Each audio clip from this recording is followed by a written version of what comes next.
So one of my favourite stories to do with property and future life progression, I was out in Dubai and I did a big group of people, taking them into the future to see where they live and what they're doing.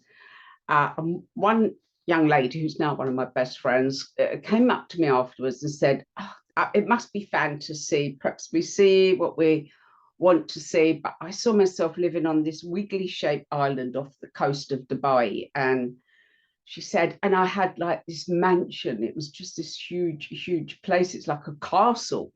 And she said, oh, and she dismissed it. And to be honest, I did too, even though I'd seen remarkable things. It was just one of the things we said, well, there aren't any islands off the coast of Dubai. So, you know, how could that be possible?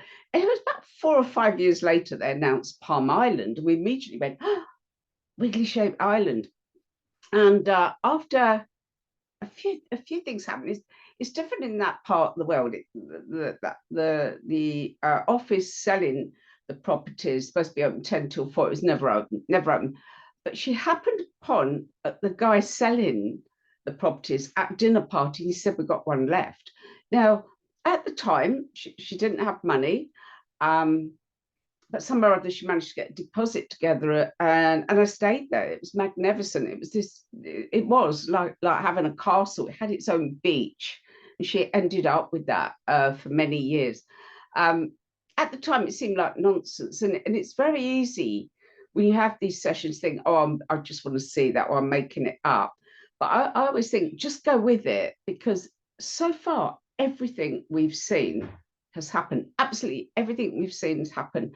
Um, in fact, 3 times I've moved into properties, including the property I'm in right now, that I'd previously seen. I had no idea where they were, but 3 times I'd seen them. And of course, I know it's my home. I'll go and view that house. I know this is it. I know it's mine. I know I'm going to have that. Again, look at the link. Make sure you use the link. Have a look at your future home. And stop and see how you feel about it. I'll tell you more about that in the next video.